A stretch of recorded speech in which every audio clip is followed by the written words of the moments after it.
So thank you for coming back to the second episode, the second part to our second part of our four-part series of top 10 fantasy players at each position. Authentication issue, that was something new. I've never experienced that before, and I did what I usually do to troubleshoot it, aka leave Dylan out to dry by himself, and I did that, but in the process, for the first time, it actually shut off the video call and it didn't give me the option to like join the call and continue it just with that little spiel in there. I don't know what Dylan said. I probably never will. So, that was his opportunity to talk mad garbage if he did. But so we're gonna do number 10 honorable mentions, our sleepers, and yeah. So comment below. If you comment on the last video, if you're watching this, thank you a lot.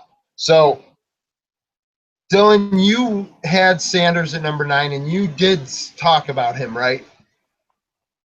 Yes, I did. So if you bared with us through the technical difficulties, then somewhere lost in my random speaking, you'll find my analysis of the Emmanuel Sanders at number 9 choice. So look back in that and decipher the opinion. All right. So at number 10, I have Randall Cobb. Like I was saying before, I got rudely interrupted by Google Hangouts.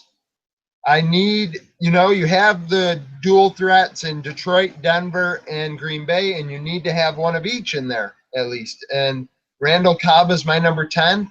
I think he is better suited for the top 10 than Jordy Nelson. I think he is he's a solid wide receiver. I think Jordy Nelson, like Dylan kind of alluded to, he knew I was going to allude to. Jordy gets injured. He's inconsistent from time to time, and I think Randall Cobb is more consistent, and I think he's a safer bet. I think he scores the touchdowns.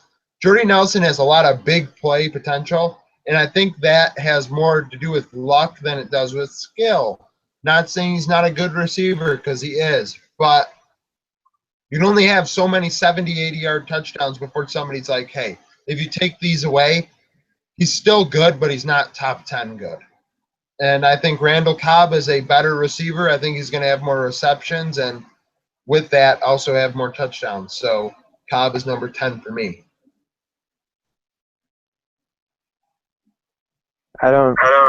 As evidenced by me having Jordy Nelson at 7, I don't necessarily agree with that, but that's part of this process. We told you that it gets a bit cloudy the deeper you get in, and a lot of it's going to be up to your own thinking to figure out who you would rather have and where you would want to take them. But my number 10 is Alshon Jeffrey. I debated for a little bit about this one, whether I wanted to put Alshon Jeffrey at 10 or T.Y. Hilton. And ultimately I went with Jeffrey because he's put up a 1,400-yard season and an 1,100-yard season.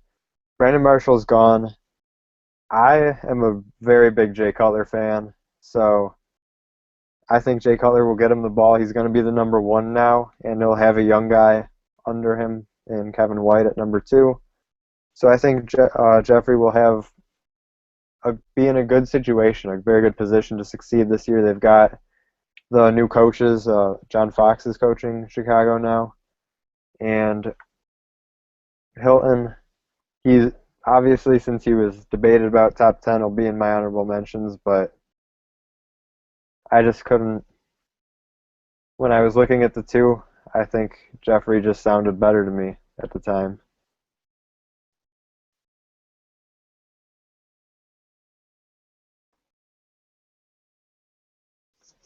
Andy, if you're talking, you're muted.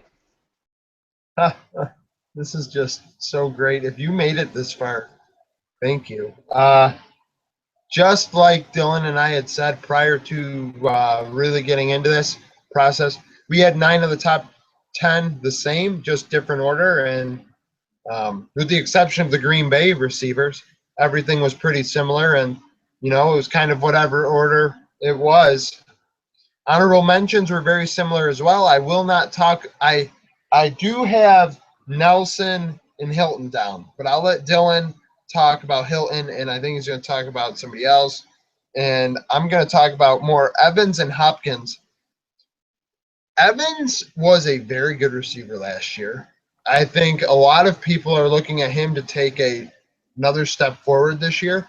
I set a bold prediction to Dylan. Now, this is a bold prediction, not a prediction I'm very confident in. It's bold. I think Evans could do better than Odell Beckham Jr. this year. I think it depends on how Jameis Winston performs. I'm not a big Jameis Winston fan, though, so that's a thing. But I have Mike Evans there. I think he is capable of possibly sneaking into the top 10 this season. And I also have DeAndre Hopkins. Houston, your quarterback situation's pretty bad. I'm not going to lie. It's pretty bad. But DeAndre Hopkins is the only guy there. And he did well last year. So I think he only takes another step forward going into this season.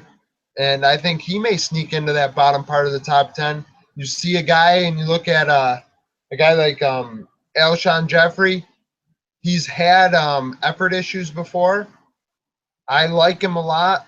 Dylan had him at number 10. I had him at number 7, but I think that's a guy that could fall out of the top 10.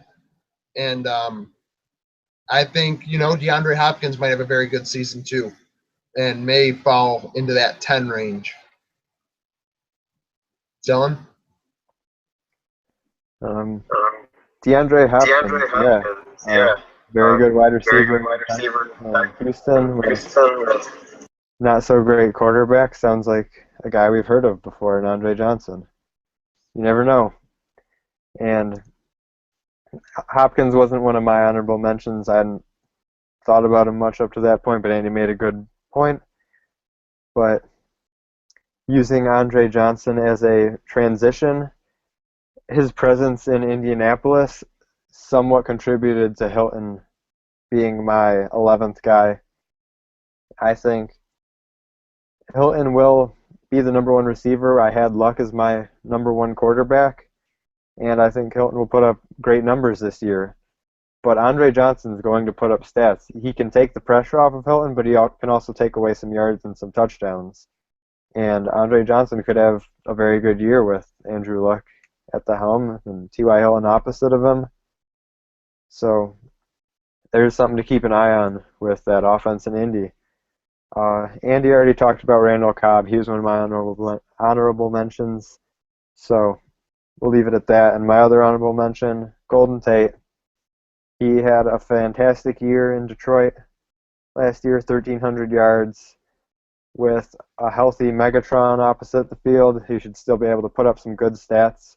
Andy mentioned before, Matt Stafford, great arm. He's going to throw it 700 times in all likelihood. So he could be another guy that I could see sneaking into that bottom part of the top 10. Never know. Golden Tate's a thing. I got him last season for Trent Richardson. What a great deal that was. It's a shame I missed the playoffs. That was the trade of the year. Steal. So, sleepers. I have Victor Cruz and Keenan Allen, guys I've already talked about briefly. In Cruz's case, I know he's older, and I know I'm keeping him in a fantasy football league. Or I don't know if I am or I'm not. But he's older, but I think a lot of people are going to forget about him. I think you can get this guy. I don't think he's a sleeper for your top 10, obviously, but I think you can get this guy in the mid-late round. You're not looking real late, but you're not looking in the middle. You're looking right in that Goldilocks area where you wish guys fall. And Victor Cruz is a guy that could potentially put up very good numbers in New York with OBJ on the other side, taking a lot of the pressure off. Cruz was the guy. Hakeem left. Cruz was the guy. OBJ comes in. So you look at it and you got to think to yourself, Cruz can put up good numbers if he's healthy. Hopefully, it depends on how he comes back from his injury. But I think that's a guy that you could look at in the mid to late rounds and possibly be a very good number 3 wide receiver option for you going forward. And I also have Keenan Allen, a guy that a lot of people may have forgotten about 2 years ago, had a very good rookie season, was a steal for a lot of guys in that mid to late round range where people are like, oh, I'm going to take Keenan Allen, a rookie. He played very well. But last year, he did not. He had a sophomore slump. It was very clear he did not do as well last year as he did the year before. And I think going into this season, you have to think to yourself, okay, sophomore slump's over. And I think you can also get him in that same Victor Cruz area, in the same area you got Keenan Allen the first year, and have a guy that could put up 75 catches and 1,000 yards for you. And that's a good number 3 option there. And I think Keenan Allen's also a sleeper. My sleeper, I only have one for you. It's Kendall Wright of the Tennessee Titans. In 2013, he put up 1,000 yards, only 2 touchdowns, but he had 90 receptions. And that's possibly one of the quietest 90 reception seasons ever, because he's not a player you think about commonly. And last year he had 57 catches, 700 yards, 6 touchdowns, so a little bit better on touchdowns, a little bit worse on yards. And this is with the combination of Ryan Fitzpatrick, Jake Locker, Charlie Whitehurst, and Zach Mettenberger throwing to him. He's a guy, he's talented, he's put up 1,000 yards, he's gotten some good touchdowns. He could become Marcus Mariota's favorite target. And in ESPN's rankings, he's ranked about 44th, and I assume that's somewhat similar in different places. But he's not necessarily a guy who, like, oh, this guy might crack the top 10 necessarily. I think that would be more of a bold prediction. But he's certainly a guy that you can get late enough to be one of your lower receivers, one of your flexes, maybe even a bench player who could end up being a weekly starting player for you. And those types of players that you get, those steals in the drafts, are ultimately key players that can help you win championships. So Kendall Wright, he's a player. I kind of liked him going into last year, and I think I like him even more this year. So if you can get your hands on him at a decent price, he could be a solid guy to fill out your starting lineup with. Stealing candy from a baby. Kendall Wright. Sigh. All right. If you made it this far in the second part of the episode, we really, really thank you for going through the technical difficulties and being willing to go and watch the second part. The link, I can't say in the first video that the link to the second video is below, which is going to be a problem. But I will post a link to the first part below. If you only, for some reason, stumbled upon this, you can go watch the first part. But I really doubt that happened. Thank you for watching. This is our second part in our 4-part series. Next week we will do running back, so stay tuned for that. That should be very difficult. This was more, there's a lot of guys to choose from. Next week it's kind of like, oh crap, there's a lot of bad average guys to choose from to kind of put in our top 10. So yeah, same time, 9 o'clock p.m. Eastern time here on Thursday night. So Dylan, have anything you want to say? If you made it this far, thanks for bearing with us, and we're excited to see next week's episode. Hopefully you are too, and give us your feedback. Thank you for watching. Yeah, thank you for watching. This was a Sport Geeks Part 2. Bye. See y'all next week.